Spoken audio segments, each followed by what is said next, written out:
The impact of the African architecture works has been quite significant to me, and I think to my colleagues around Africa. I think it was an opportunity to showcase, African excellence in architecture. And I think it goes beyond just the making of architecture, but to break away from the stereotypes that Africa produces buildings that are rural, that lack innovation and are traditional and usually follow the vernacular, and that we're not okay with contemporary architectural trends that are not regional.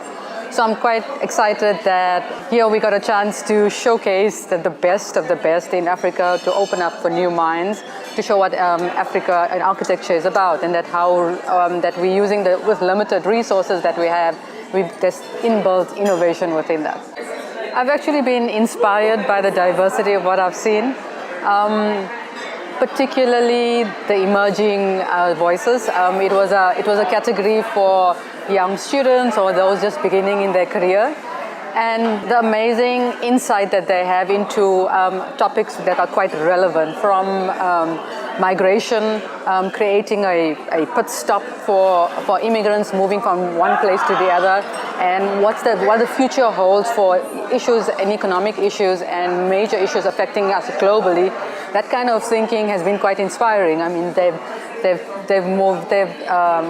looked at work that goes all the way from ecological stuff, water, the water restrictions, and how we can take water and change it into, make it usable, all the way to the issue that's facing us a lot not only in South Africa, but around Africa, that around identity. How, when you arrive in a new country, how do you assimilate within that?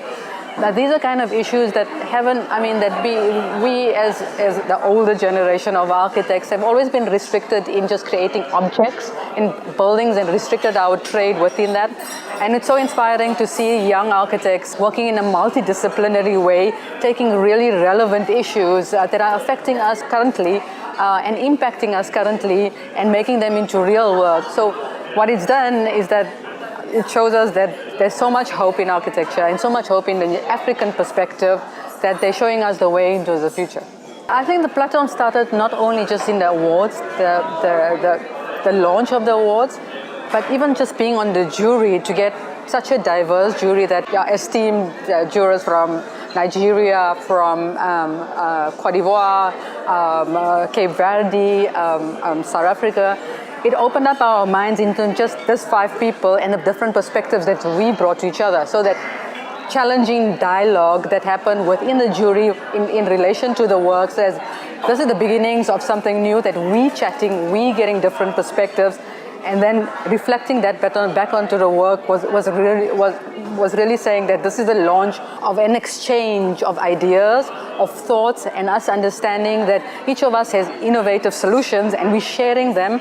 And what the Africa Architecture Award does, it showcase that. It's not like these perspectives were never there. They just didn't have a platform to advocate around the world. That we have homegrown solutions, we have innovative solutions, and finally it has a platform for that. The expectation was we'll probably have 100 awards, 100 entries, and then the idea that I was going to see 300 of them was quite overwhelming. But I have to say, having seen that, it brought out the diversity of what they're, from the smallest projects, from an insertion of a little playground, all the way up to a huge congress center, to museums. That kind of exposure was really impactful. Having said that, I thought that will be the highlight, but the real highlight was the conversations that we have once we got together. I met people from Cape Verde. I didn't know that there were 500,000 people creating such amazing diversity of work, whereas we 52 million in South Africa, and we creating. So it's not limited to resources or to area. It's just being inspired people who take what we have on the ground and showing it to the rest of the world.